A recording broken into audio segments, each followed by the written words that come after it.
All right, so the kit comes with a conventional style rim aid seal, a billet aluminum piece, and a set of bolts, or yeah, bolts, I guess you'd call them.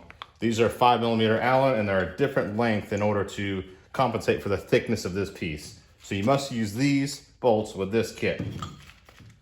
Now you have to press this seal into this billet aluminum piece. Now you need to try to do that as evenly as possible and put a thin layer of just grease or WD-40 around this and press it in nice and evenly. So first, let's get these T30s off.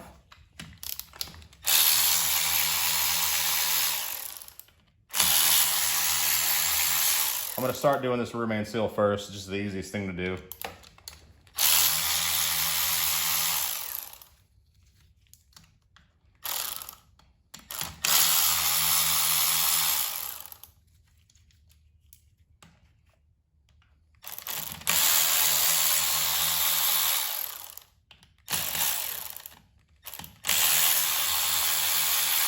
And the kit comes with new bolts, so you don't have to reuse these.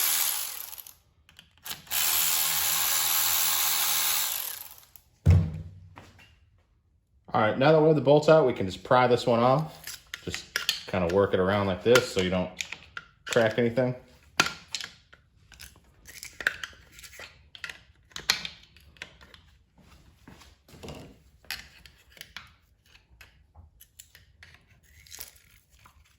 Just work it off with your hands.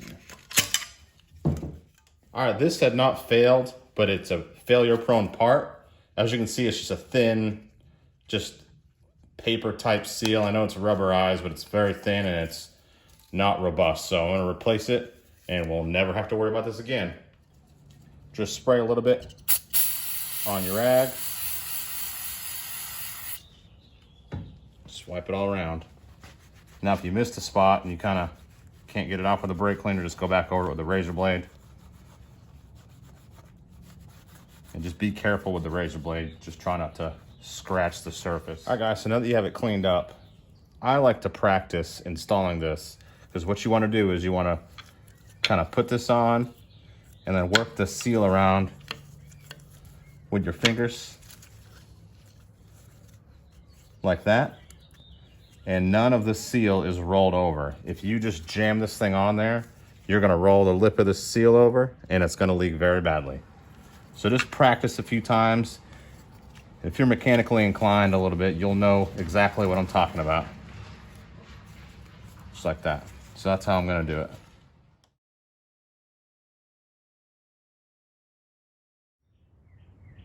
All right, guys, so now that you have the seal installed, the area cleaned, I put a little bit of oil on the crankshaft just to allow it to slide on. Now you wanna help the seal around with your fingers, and I've already done that. It's kind of hard to get on camera, so I just wanted to show you guys. But as you can see, I don't know if you can see that, I did not touch the RTV to the block. So you don't want to touch the RTV to the block. Sorry if this is shaky. Right there, see?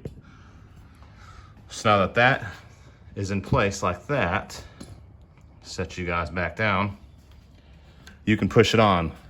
Now, if you have to, you can get a zip tie, end of a zip tie, or a seal installation tool, and just kind of feed that around. Now, this one went on perfectly, so I'm gonna go ahead and align it to the bolt holes and then push it on. Just like that. Now you wanna get your bolts.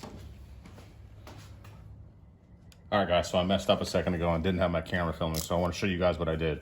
So the torque specification is 8 Newton meters, and I did a crisscross pattern on the whole piece. Hold the whole remain seal at 8 Newton meters. And I'm just going to show you the pattern that you can go with right here. I've already like triple checked this, so I know they're all tight. So if I didn't get one, don't shoot me. All right, so now let's install the upgraded metal water pump on this engine. You're gonna start by just simply removing the belt here, and there's a cover with 2 T30s that you have to remove. And once you do that, you can just pry this belt off. I tend not to remove the little reverse bolt that's right there because it tends to break. It's just, you don't need to take it off, so.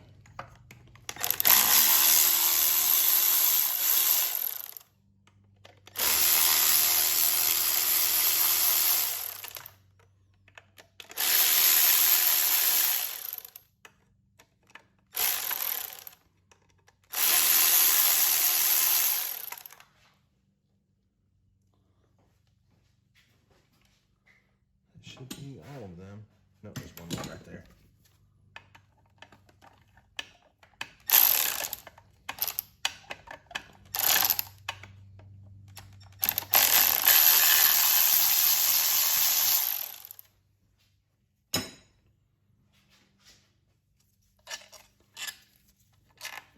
These bolts are all different sizes, so make sure they're obviously replaced, but you know where they go.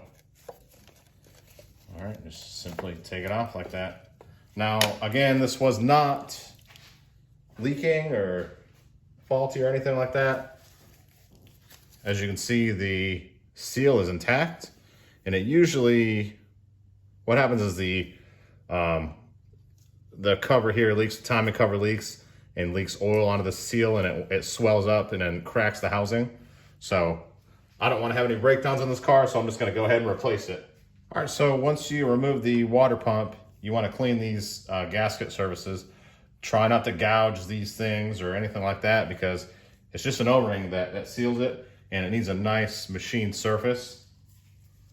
So once you get that clean, you can go ahead and install the new water pump.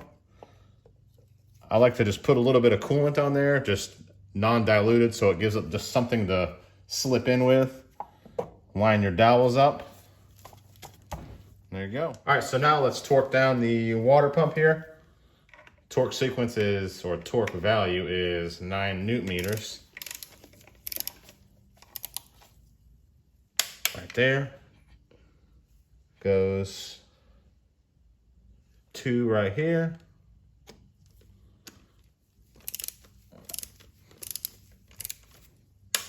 There. 3 is right here.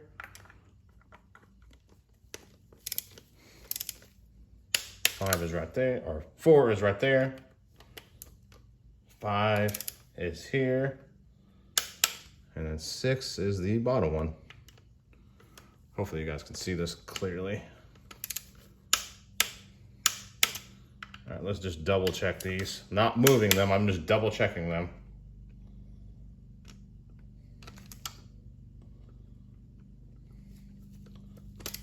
And always replace these bolts here.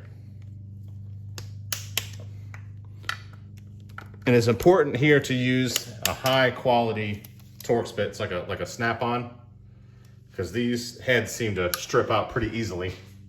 All right, now let's put our belt back on. Always go clockwise when you turn an engine over, especially a TSI. How the tensioner is arranged, it allows slack in the chain if you go the opposite way, and it could jump time. There we go, just like that. All right, as you can see, the belt is on. It'll walk itself where it needs to be. Now we can install the belt guard. There we go. Long bolt goes there.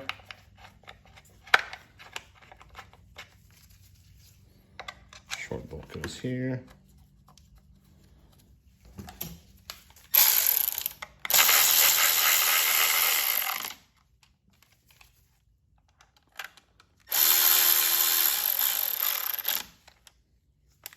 Pipe back in. First, I'm going to install a new O-ring. Clean the surface off. And go ahead and tighten these bolts down for the water pump after you get the new O-ring on.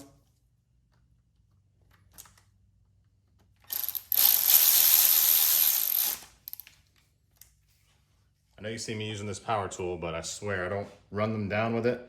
I just run them all the way up to the seat, and then I use it like a ratchet to just tighten it down. The next video you see is gonna be me prepping the engine bay. I'm gonna pressure wash it, remove the old harness that they ripped out. and install it onto the engine. Hope you guys enjoyed this video.